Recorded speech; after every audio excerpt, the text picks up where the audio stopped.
everyone, my name is Melanie Tree, and today I am so excited to talk to you guys about how grooming happens. Now, this is specifically towards human trafficking because that is just what I specialize in. I specialize in all things human trafficking.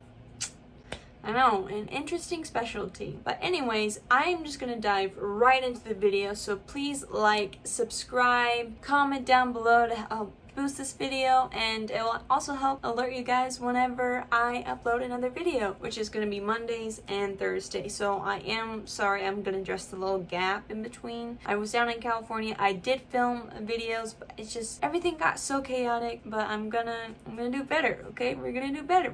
We got this. We got this. So anyways, we're gonna dive right into it. So this is how grooming happens, and grooming happens specifically in those that the trafficker finds that there's a need at once that they are desperate about. This also does happen between different countries, of course, but I do want to address a lot of people think that this happens specifically in Spanish countries. No, human trafficking happens the most in America, and America is the highest buyer of human trafficking and of children. So let's get that straight. So it does change depending on the need that the trafficker does find in the victim, in the survivor. So they're going to find someone that's vulnerable in any way. Either that is money, drugs, love. They like to find people that are desperate to find love, which is so messed up. Shelter, a job, which is labor trafficking, wanting to get into America. There's traffickers that prey on those that are trying to find safety within America, and they're like, hey, I can get you in. And then poor kids, the poor women, the poor men, they're getting trafficked, labor trafficked, or sex trafficked, or another form of human trafficking.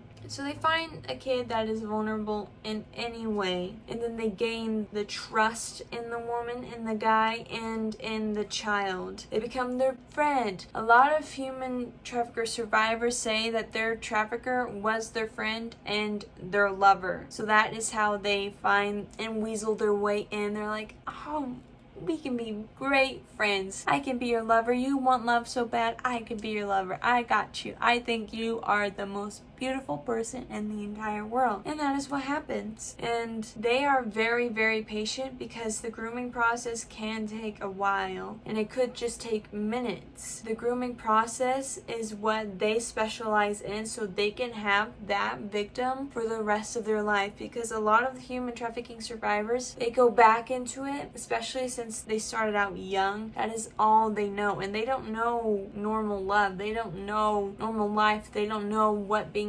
taken advantage of is like. So they are just so used to being abused that they just go back to the trafficker, to another trafficker, because that is just all that they know, unfortunately. And there are some houses that human trafficking survivors can go to, but the vast majority of them leave, which is very unfortunate. So yes, they are very patient. They can wait days, they can wait months, they can wait years, because they know if they have a good grip on you, they will have you for the rest of their life, unfortunately, and they can make lots and lots of money off of you. So of course they're gonna feel any sort of need. So just like with abusers, which if you guys really want to know human trafficking and like how they get a good grip on these victims, of these survivors, it's kind of basically the same copy of an abuser. So what you notice with abusers is that it's a single mom. We're just using a single mom story for example.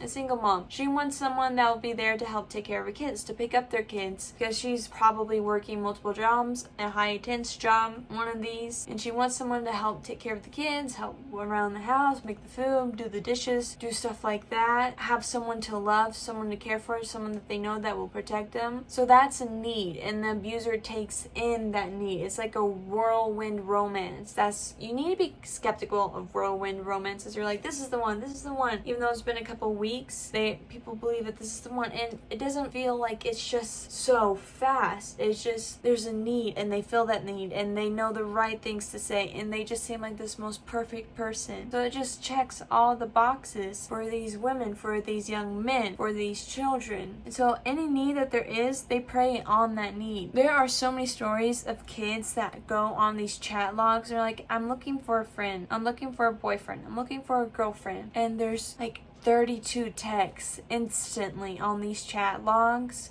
Be like, hey, I can be your friend. What's your favorite color? What's your favorite ice cream color? I'm a 12-year-old girl. And of course, it's a freaking 32-year-old man. That's creepy and lying. They feel any kind of sort of need. They isolate the victim from their loved ones. So they slowly isolate their victims from anyone that they know that they love. But they preferably like to find someone that doesn't have a lot of people that love them, so they can have an easy grip, so they don't have to forcibly and manipulate their way to take them away from their loved ones. So if there's a kid with drug addict parents who don't really notice that they're gone, they're gonna go after that kid because no one's gonna notice that they're gone, right? So they like to isolate the victims from their loved ones, from their friends. They're like, oh, your parents don't love me, we should just go run away together. Your friends, they just don't get our kind of romance. They don't get it. They're never gonna get it. You should just drop them because clearly they don't love you like I love you. They find their way to isolate these victims from their loved ones, from people that care about them, that may be catching on these red flags and are trying to address it. They're like, oh, they're just trying to divide us. They're jealous. They're jealous because they're single. They're jealous because they wanted you and I got you. Things like that. And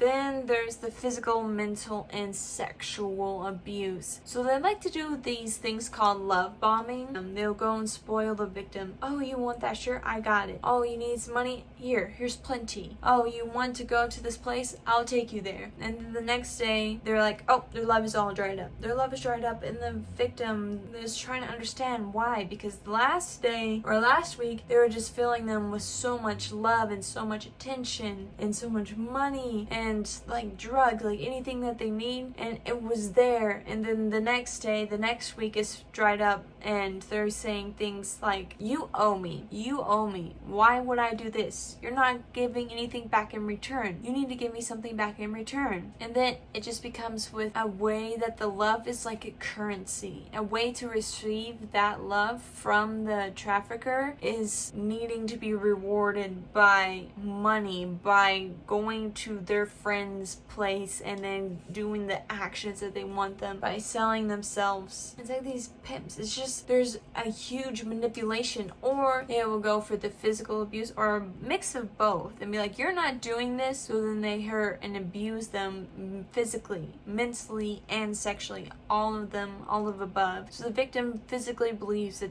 they cannot leave and that they can never escape from their trafficker. And then that's how they have total control. It's a way that they have perfected it over years, and it's kind of similar to, I guess you can say, slaves. Like, it's a system that it's a multi-billion-dollar industry, so of course these traffickers know the right things to say, know the right things to do. They know a perfect victim, and they like to also hunt a lot with the LGBTQ plus IA community. They traffic a lot of them. They sextort a lot of them. And I have a video, if you don't know, I have a video all about sextortion in my YouTube channel. You can go and watch it, and then you can also watch this. I have a full thing about that, and sextortion is on the rise. So if you're curious and wanting to protect yourself, wanting to protect your loved ones, you should go watch that video. It's a very important video, and truly needs to be addressed by the media. So that is how traffickers groom their victims. Now this is just like a very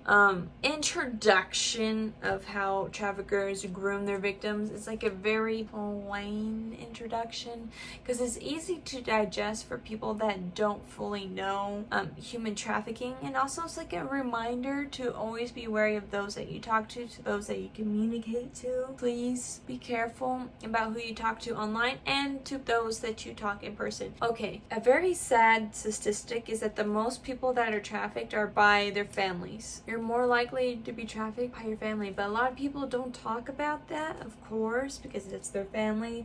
There's lots of rumors that are going to go around. There's going to be lots of down looks on people from you to you. Okay, hold on. There's gonna be a lot of skepticism because people don't hear about that. Of course, like in my first video, people always think of human trafficking as this creepy guy in a white van that comes and kidnaps you, takes you from your home, takes you from the park, wherever you're at, and then locks you up in the basement with all these cage metals, and you're chained to this wall, and then you're just being abused there and there and there and there and there and there forever and ever and ever and ever. Now that does happen, it's less likely. You're more likely to be trafficked by someone that you know, family, friend, lover. Very unfortunate. So be wary of who you let into your clique, because bad things can happen. But now this is just not a way to fearmonger, of course. This is just reality, and I want you guys to know about this because there are millions and millions of people being human trafficked right now and no one's talking about it. So thank you for watching this video. Please like and subscribe if you do like it, if you want more content, and if you want a more further in depth of how human trafficking happens, because it's just like a beginner's intro to how human trafficking happens. But I got you, boo. If you want a more in-depth, please just comment down below. You can hit up my TikTok, you can message me on there and be like, hey Melanie, I want a more in-depth on how human trafficking happens, how grooming happens, and I got you, and I'll post it just for you. Let me know if you like the layout. You know, I got my Tay vinyls right here,